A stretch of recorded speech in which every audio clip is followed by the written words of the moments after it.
साथियों नमस्कार।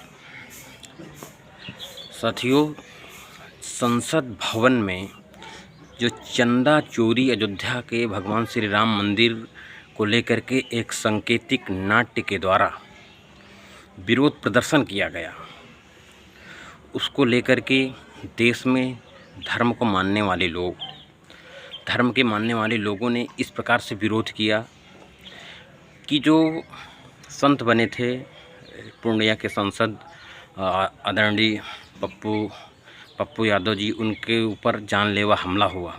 और इसलिए जानलेवा हमला हुआ कि उन्होंने भगवा वस्त्र धारण करके जो एक चंदा चोरी का सांकेतिक विरोध किया नाटक के द्वारा।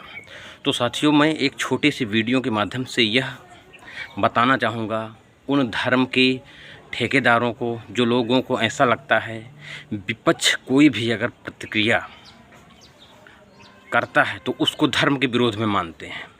तो मैं उसी परिप्रेक्ष्य में एक अपनी बात स्पष्ट करना चाहूँगा और उन लोगों से पूछना चाहूँगा कि यदि यह नाटक धर्म विरोधी है तो क्या जब भगवान श्री राम की पत्नी, क्योंकि भगवान है श्री राम, क्षत्रिय वंश से हैं, उनकी पत्नी सीता, जो गांव में रामलीला होती है और रामलीला में सीता हरण दिखाया जाता है और वही सीता हरण का जो नाटक होता है 2 से 3 घंटे तक, 4 घंटे तक चलता है, तो क्या वह सही है?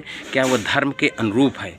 क्योंकि गांव घर में जब कोई लड़की, बहन, बेटी घर चली जाती है किसी दूसरे के साथ, तो इस बात को समाज में बहुत ही गलत माना जाता है और इस बात को छिपाया जाता है कि यह बात समाज में प्रचारित प्रसारित ना हो, क्योंकि ये समाज के खिलाफ़ होता है। इसमें समाज का अपमान होता है, उस बहन बेटी का, उस घर परिवार का अपमान होता है। लेकिन उसी प्रकार से जब सीता हरण होता है तो वो भी किसी की पत्नी को भगाया जाता है, कोई ज़बरदस्ती उठा के ले जाता है और यह एक नाटक के द्वारा, मंचन के द्वारा दिखाया जाता है। तो मैं यह कहना चाहूँगा कि यदि वह एक नाटक धर्म विरोधी है तो क्या सीता हरण धर्म विरोधी नहीं है?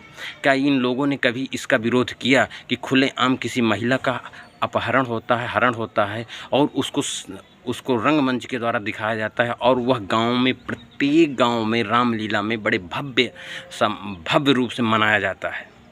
तो यदि लोग जो धर्म विरोधी मानते हैं ऐसे नाटक को, तो लोग क्या अभी तक किसी सीता हरण का विरोध किया या भविष्य में ऐसा विरोध करेंगे? क्योंकि इस देश में विपक्ष कुछ भी करे उसको धर्म विरोधी माना जाता है और धर्म को अपने अनुसार इस समय जो सत्ताधारी है और धर्म के मानने वाले लोग हैं वह अपने अनुसार धर्म को परिभाषित करने की कोशिश करते हैं, जो कि बिल्कुल निरानिर गलत बात है। क्योंकि धर्म भी एक अपने आप में स्टेबिलिटी वाला होता है। अगर भगवान श्री राम के पिता हैं तो वह कोई भी धार्मिक ग्रंथ हो उसमें उनके पिता का नाम वही मिलेगा, वही पिता माने जाएंगे। कोई भी भगवताचार्य अगर भागवत में कोई भगवान की कथा सुनाएगा तो अलग अलग भगवताचार्यों के द्वारा सुनाई जाएगी, लेकिन जो घटना का वर्णन होगा वो एक होगा। लेकिन यह कैसी परंपरा है कि यहाँ पर धर्म को अपने अपने अनुसार परिभाषित करने की कोशिश की जा रही है। इसलिए मैं जागरूक समाज के लोगों से पूछना चाहूँगा, जो लोग विरोध करते हैं कि एक नाटक करना एक धर्म का अपमान है, तो नाटक के द्वारा किसी महिला का अपहरण रोज़ रोज़ दिखाना, मंचन करना, क्या यह धर्म का अपमान है या नहीं? इसका जवाब ज़रूर दें। साथियों, आपको यह मेरे द्वारा मेरे विचार कैसे लगे कमेंट बॉक्स में लिखें और वीडियो अच्छा लगा तो शेयर करें। जय भारत, जय संविधान।